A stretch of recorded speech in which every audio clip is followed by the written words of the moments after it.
Students, ધોરણ 9નું chapter 5ની આપણે ગઈકાલે ચર્ચા કરી હતી લાઇસોસોમ્સ વિશે, અને લાઇસોસોમ્સના બે અગત્યના પ્રશ્નો કીધા હતા. એને પાચન કોથળીઓ કહેવાય છે અને આત્મઘાતી કોથળીઓ કહેવાય છે. એવી જ રીતે આજે આપણે ચર્ચા કરવાની છે કણાભ સૂત્રની. તો કણાભ સૂત્રનું પહેલું બીજું નામ છે પાવર હાઉસ તરીકે ઓળખાય છે. કોષનું પાવર હાઉસ. હવે પાવર હાઉસ તરીકે કેમ ઓળખાય છે એની આપણે ચર્ચા હમણાં પ્રશ્નમાં કરીએ છીએ. તો પહેલું આપણે જોવાનું છે કણાભ સૂત્ર. તો કણાભ સૂત્ર એ બે આવરણથી આવરિત હોય છે. બહારના આવરણને બાહ્ય કલા કહેવાય અને અંદરના આવરણને અંતઃકલા કહેવાય છે. જેમાં બાહ્ય આવરણ જે છે એ છિદ્રિષ્ટ હોય છે. છિદ્રિષ્ટ એટલે કાણાવાળું હોય છે, અને અંદરનું આવરણ ઊંડા અંતઃપ્રવર્ધો વર્તે છે. અને અંતઃકલા જે હોય છે તે ગળીમય રચના દર્શાવે છે, અને આ ગળીમય રચનાને ક્રિસ્ટી તરીકે ઓળખાય છે. ખાસ યાદ રાખજો, એ પણ આપણે હમણાં બતાવીએ છીએ આકૃતિની અંદર. ત્યાર પછી કણાભ સૂત્રની વિશિષ્ટતામાં શું લખી શકો? તો કણાભ સૂત્ર એક વિશિષ્ટ અંગિકા છે કોષની. પોતાનું વલય આકાર ડીએનએ અને રિબોસોમ્સ ધરાવે છે. કણાભ સૂત્ર જે છે એ પોતાના ડીએનએ અને રિબોસોમ્સ ધરાવે છે. પોતાના પ્રોટીનનું નિર્માણ પોતાની જાતે કરે છે. તો પોતાના પ્રોટીનનું પોતાની જાતે નિર્માણ કરતું હોવાથી આપણે એને અર્ધ સ્વાયત્તન અંગિકા તરીકે પણ ઓળખી શકીએ છીએ.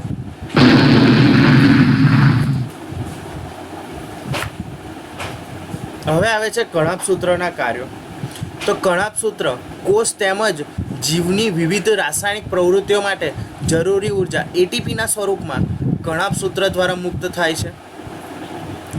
એટીપીને કોષના ઉર્જાનું ચલણ તરીકે અને તેનું નિર્માણ કરતા કણાભ સૂત્રના કોષનું શક્તિઘર તરીકે ઓળખવામાં આવે છે, એટલે પાવર હાઉસ તરીકે ઓળખવામાં આવે છે. હવે અહીંયા આગળ એટીપી એટલે શું? એ એટીપી સમજીએ પહેલાં આપણે કણાભ સૂત્રની થોડી વધારે વિસ્તૃત ચર્ચા કરી લઈએ, જે આની અંદર લખેલી નથી, પરંતુ તમે આ જે રચના જે બોલી રહ્યો છું એ તમે નોટમાં લખો તો તમને ખૂબ જ ફાયદો થશે. આગળ 11 સાયન્સની અંદર આ બધી રચનાઓની વિસ્તૃત ચર્ચા કરવામાં આવે છે.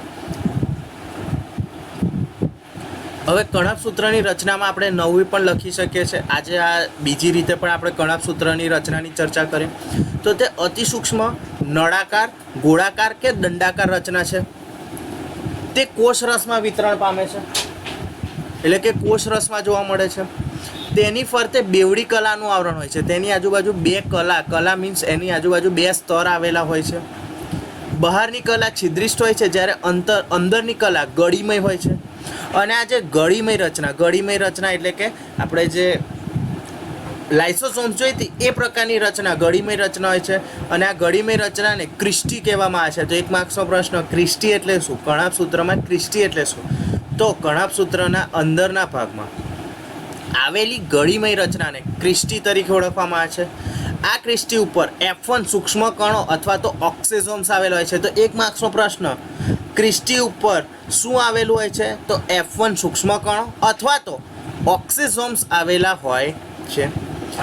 તેનું અંદરનું પોલાણ જેલી જેવા પ્રોટીનના અંતઃકોષીય દ્રવ્યથી ભરેલું હોય છે, જે નાના કદના રિબોસોમ્સ, ડીએનએના અને ફોસ્ફેટની કણિકાઓ હોય છે, અને તે કોષીય શ્વસનમાં અગત્યનો ભાગ ભજવે છે. હવે જે તમારી જોડે ચર્ચા કરું છું એ તમારો પ્રશ્ન છે કે કણાભ સૂત્રને પાવર હાઉસ તરીકે શા માટે ઓળખવામાં આવે છે?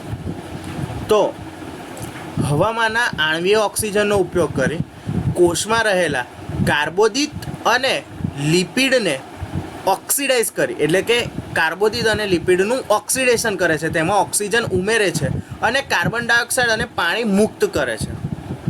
આ જે કાર્બોદિત પદાર્થ અને લિપિડ છે એમાં ઓક્સિજન સાથે રાસાયણિક પ્રક્રિયા કરાવે છે અને કાર્બન ડાયોક્સાઇડ અને પાણીના અણુમાં રૂપાંતરણ કરે છે. જ્યારે આ કાર્બન ડાયોક્સાઇડ અને પાણીના અણુમાં રૂપાંતરણ થાય છે ત્યારે ઉર્જા મુક્ત થાય છે, અને આ જે ઉર્જા મુક્ત થાય છે તે એટીપી બને છે. એટીપીમાં સંગ્રહિત શક્તિનો કોષ જરૂરિયાતવાળી પ્રક્રિયાઓમાં ઉપયોગ કરે છે. આમ કણાભ સૂત્રમાં એટીપીનું સંશ્લેષણ થતું હોવાથી તેને પાવર હાઉસ તરીકે ઓળખવામાં આવે છે, અથવા તો તેને શક્તિઘર તરીકે ઓળખવામાં આવે છે. આ જે છેલ્લો જે બોલ્યો છું કે હવામાંના આણ્વીય ઓક્સિજનનો ઉપયોગ કરી ત્યાંથી લઈને આમ કણાભસૂત્રને એટીપીનું સંશ્લેષણ થતું હોવાથી તેને પાવર હાઉસ કહેવામાં આવે છે. તો આ એનું કારણ છે કે કણાભસૂત્રને પાવર હાઉસ તરીકે શા માટે ઓળખવામાં આવે છે. તો ખાસ યાદ રાખજો, આ પ્રશ્ન પૂછી શકાય એવો છે. હવે ક્યારના આપણે એટીપી જોઈએ છે, તો આ એટીપી એટલે શું, તો એના વિશેની આપણે થોડી ચર્ચા કરી લઈએ.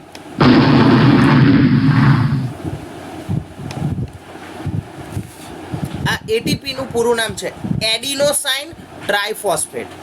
નોટમાં લખી કાઢો, ફરીથી બોલું છું. એટીપીનું પૂરું નામ એડિનોસાઇન ટ્રાઇફોસ્ફેટ છે. ફરીથી બોલું છું, એટીપીનું પૂરું નામ એડિનોસાઇન ટ્રાઇફોસ્ફેટ છે. એટીપીમાં વિવિધ રાસાયણિક ક્રિયાઓ માટે ઉર્જાની જરૂરિયાત હોય છે.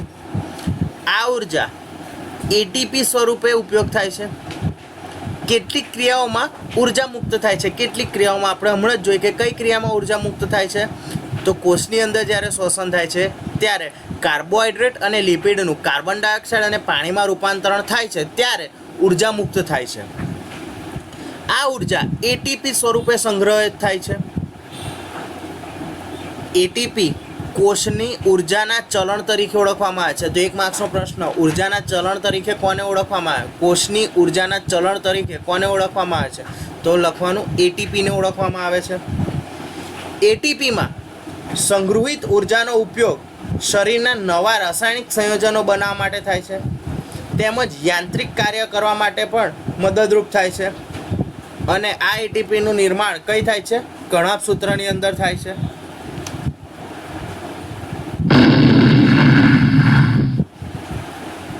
હવે આ જે આકૃતિ આવી છે તે કણાભસૂત્રની આકૃતિ છે. એમાં જો આ જે ગળીમય રચના બતાવે છે, આ ગળીમય રચનાને કહેવામાં આવે છે ક્રિસ્ટી તરીકે ઓળખવામાં આવે છે. અને આ જે ક્રિસ્ટી છે એના ઉપર ઓક્સિસોમ્સ અને F1 કોષો આવેલા હોય છે. જો અહીંયા આગળ આકૃતિમાં બતાવેલું જ છે. આ ઇનર મેમ્બ્રેન એટલે કે અંતઃકલા જે આપણે વાત કરી હતી. અને આ જે કીધી બાહ્ય કલા, 2 કલાથી આવૃત હોય છે. અને ખાસ યાદ રાખજો, કણાભસૂત્ર પોતાના જ ડીએનએ અને રિબોઝોમ્સ ધરાવે છે, માટે એને અર્ધ સ્વાયત્તન અંગિકા તરીકે પણ ઓળખી શકાય છે, ઉત્પન્ન કરે છે માટે. ત્યાર પછીનો ખાસ ઇમ્પોર્ટન્ટ ટોપિક આવે છે રંજક કણો.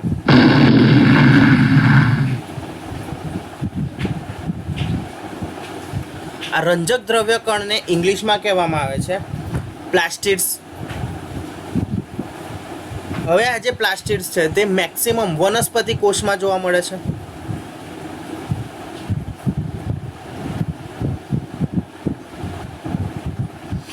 ઉદાહરણમાં જોઈએ તો ઉચ્ચ કક્ષાની વનસ્પતિ અને લીલા રંગની લીલ, તેની અંદર આ રંજક દ્રવ્ય કણો જોવા મળે છે. હવે રંજક દ્રવ્યના મુખ્ય 2 પ્રકાર છે. એક છે ક્રોમોપ્લાસ્ટ અને બીજો છે લ્યુકોપ્લાસ્ટ. રિયલમાં તો આપણે 3 પ્રકાર હોય છે, પરંતુ આ જે ક્રોમોપ્લાસ્ટ છે એની અંદર જ ક્લોરોપ્લાસ્ટને લઈ લીધું છે. તો ક્રોમોપ્લાસ્ટ અને ક્લોરોપ્લાસ્ટ વચ્ચે શું તફાવત છે એની વિશે આપણે થોડી માહિતી મેળવી લે. તો ક્રોમોપ્લાસ્ટ એટલે વનસ્પતિની અંદર લીલા સિવાયનો જે પણ કલર તમને જોવા મળે, જેમ કે ફૂલ હોય છે એનો કલર અલગ અલગ હોય છે, તો એ કોના ઉપર આધારિત હોય છે? તો આ ક્રોમોપ્લાસ્ટને આધારિત હોય છે. લીલો કલર, પીળો કલર, ભૂરો કલર, આ બધા જે કલર હોય છે એ ક્રોમોપ્લાસ્ટને આધારિત હોય છે. પરંતુ વનસ્પતિના પાંદડાનો જે લીલો કલર હોય છે એ હરિતકણ એટલે કે ક્લોરોપ્લાસ્ટ ઉપર આધારિત હોય છે. પરંતુ આપણી ચોપડીની અંદર 2 પ્રકાર આપ્યા છે, પરંતુ ક્રોમોપ્લાસ્ટની અંદર જ ક્લોરોપ્લાસ્ટને આવરી લીધેલો છે, માટે એમને 2 પ્રકાર આપ્યા છે. પરંતુ રિયલમાં જોઈએ તો 3 પ્રકાર છે. કયા 3 પ્રકાર? ક્લોરોપ્લાસ્ટ, ક્રોમોપ્લાસ્ટ અને લ્યુકોપ્લાસ્ટ. જેમાં ક્લોરોપ્લાસ્ટ એટલે હરિતકણ કહેવાય છે. ક્રોમોપ્લાસ્ટ તો લીલા સિવાયના જે રંગ ધરાવે છે એને ક્રોમોપ્લાસ્ટ કહે છે. અને ત્રીજું છે લ્યુકોપ્લાસ્ટ. ઓકે, તો આપણે અહીંયા આપણે ચર્ચા કરવાની છે ક્રોમોપ્લાસ્ટ.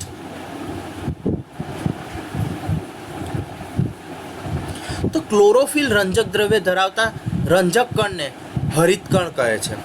તો યાદ રાખજો, ક્લોરોફિલ એટલે લીલો રંગ જે આપે એ ક્લોરોફિલ કહેવાય. પાંદડાનો જે લીલો રંગ છે જે પ્રકાશ સંશ્લેષણની ક્રિયા દરમિયાન ખોરાક બનાવવામાં મદદરૂપ થાય છે તેવી અંગિકા કહી શકીએ.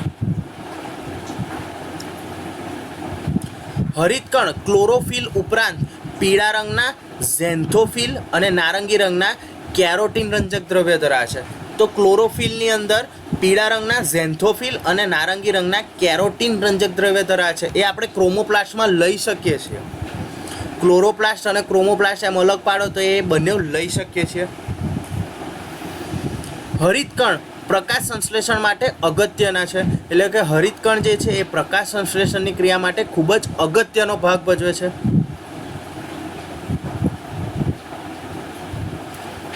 હવે આ જે રંજક કણો છે ક્રોમોપ્લાસ્ટ, એની આપણે રચના જોઈ લે તો રંજક કણોની બાહ્ય રચના કણાભસૂત્રની રચના જેવી જ હોય છે. રંજક કણોની આંતરિક આયોજન સ્તરીય હોય છે અને તેને આધારક અથવા તો સ્ટ્રોમા તરીકે ઓળખાય છે. આધારક અથવા તો સ્ટ્રોમા તરીકે ઓળખવામાં આવે છે. રંજક કણો પોતાના ડીએનએ અને રિબોસોમ્સ ધરાવે છે. હરિતકણ એટલે કે આ જે રંજક દ્રવ્ય કણો છે એ પોતાના ડીએનએ અને રિબોસોમ્સ ધરાવે છે. જેમ આપણે કણાભસૂત્રમાં જોયું હતું કે પોતાના ડીએનએ રિબોસોમ્સ હોય છે, તેમ રંજક કણની અંદર પણ પોતાના ડીએનએ અને રિબોસોમ્સ ધરાવે છે.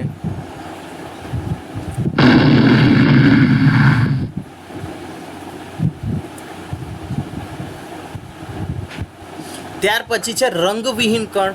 તો રંગવિહીન કણને આપણે કહીએ છીએ લ્યુકોપ્લાસ્ટ તરીકે ઓળખવામાં આવે છે. આ જે રંગવિહીન કણ છે એને શેના વડે ઓળખવામાં આવે છે? લ્યુકોપ્લાસ્ટ તરીકે ઓળખવામાં આવે છે.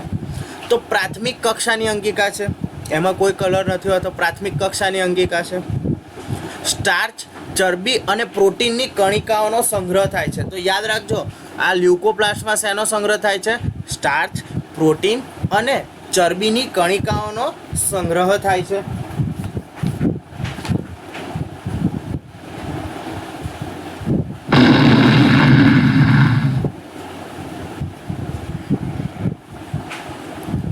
હવે અહીંયા ગાડી જે આકૃતિ દોરેલી છે, જે તમારી જો ચોપડીમાં માહિતી નથી, આકૃતિની આ માહિતી છે, પરંતુ હવે જે માહિતી જણાવું છું એ તમારા ચોપડીમાં માહિતી નથી.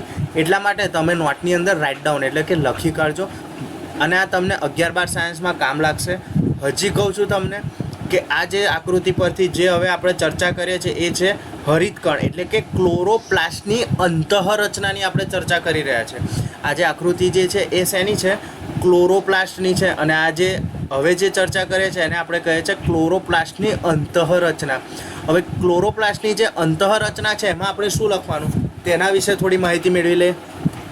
હવે હરિત દ્રવ્ય ધરાવતા રંજક કણને હરિતકણ કહેવાય, અથવા તો આપણે ક્લોરોફિલ ધરાવતા પ્લાસ્ટિડને હરિતકણ તરીકે ઓળખવામાં આવે છે. તે વનસ્પતિના લીલા રંગના અંગોમાં જોવા મળે. તો 1 માર્ક્સનો પ્રશ્ન. આ જે ક્લોરોપ્લાસ્ટ છે વનસ્પતિના કયા અંગો જ્યાં લીલો કલર જોવા મળે વનસ્પતિમાં ત્યાં આગળ ક્લોરોપ્લાસ્ટ આવેલું હોય છે.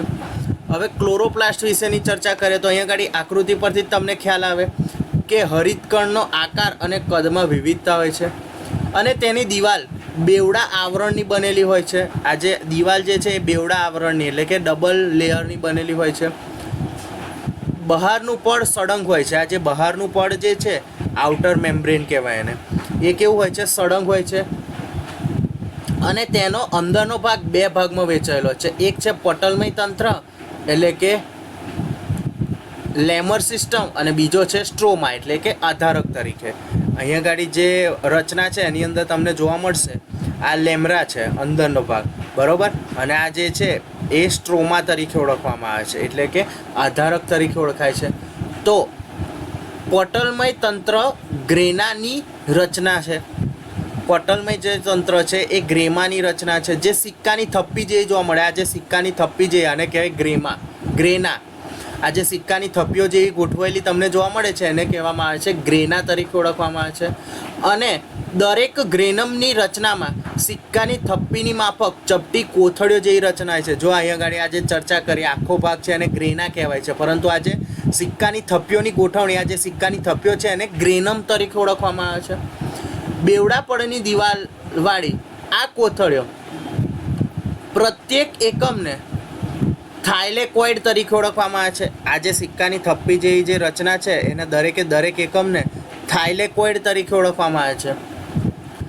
થાઇલેકોઇડમાં હરિત દ્રવ્ય હોય છે અને તે હરિતકણના મુખ્ય કાર્યરત એકમ છે. આ જે થાઇલેકોઇડ બતાવ્યું છે એ થાઇલેકોઇડની અંદર હરિતકણ છે અને તે ખોરાક બનાવવાનો જે મુખ્ય એકમ એટલે હરિતકણ માટે જે મુખ્ય કાર્યરત એકમ છે એ કયો થાઇલેકોઇડ છે. અને ગ્રેનમ પ્રકાશ સંશ્લેષણની ક્રિયાનું સ્થાને છે અને તે માટે જરૂરી દ્રવ્યો આવેલા હોય છે. હવે જે ગ્રેનમ છે એની અંદર પ્રકાશ સંશ્લેષણ માટેના જરૂરી તત્વો આવેલા હોય છે. આધારક એ અંધારક ક્રિયાનું કાર્ય છે. જે આધારક એટલે કે સ્ટ્રોમા જે છે એ અંધારક ક્રિયા એટલે કે અંધારામાં પ્રકાશ સંશ્લેષણની ક્રિયા કરતું નથી એટલે કે અંધારકનું કાર્ય છે. આ ક્રિયા માટે જરૂરી ઉત્સેચકો ઉપરાંત સ્ટાર્ચના કણો, ડીએનએ અને રિબોઝોમ્સ હોય છે. અંધારક એટલે કે સ્ટ્રોમાની અંદર શું રહેલું હોય છે? સ્ટાર્ચના કણો, ડીએનએ અને નાના નાના રિબોઝોમ્સ રહેલા હોય છે. હવે આ હરિતકણ છે એને કાર્ય શું? તો તે પ્રકાશ શક્તિનું શોષણ કરી તેનો ઉપયોગ કરી વનસ્પતિમાં ખોરાકનું નિર્માણ કરે છે. હવે આપણને બધાને ખબર છે કે જ્યાં આગળ ખોરાકનું નિર્માણ થાય અને આપણે શું કહે છે? રસોડા તરીકે ઓળખીએ. એટલે વનસ્પતિનું રસોડું તરીકે ઓળખવામાં આવે છે. જો એકલું ક્રોમોપ્લાસ્ટ હોય, હરિતકણ સિવાયનો જો એકલો ક્રોમોપ્લાસ્ટ હોય તો એનું કાર્ય તમે લખી શકો છો કે સૂક્ષ્મ કીટકોને પરાગનયન માટે આકર્ષણ આપવાનું. કેમ? તો કે લીલા કલર સિવાયના બધા કલર બતાવે અને તમને બધાને ખબર છે કે ભમરા છે એવા બધા જે સૂક્ષ્મ કીટકો જે છે એ રંગ જોઈને તેની પ્રત્યે આકર્ષાય છે. Thank you very much. આ જે વિડીયોની અંદર જે છેલ્લી ચર્ચા કરી એ નોટમાં લખજો. તમને આગળ ઘણું કામ લાગશે. તૈયારી કરતા રહેજો. ટૂંકનોંધોની તૈયારી કરજો. કારણ કે જો તમે બાયોલોજીની અંદર જુઓ, ધોરણ 9નું ટોટલ બાયોલોજી જુઓ તો એની અંદર 70થી 75 ટૂંકનોંધો તૈયાર કરવાની છે. જેથી કરીને આ ટૂંકનોંધો અત્યારથી તૈયાર કરેલી હશે તો તમને એક્ઝામની અંદર કોઈ જ પ્રોબ્લેમ નહીં આવે. Thank you.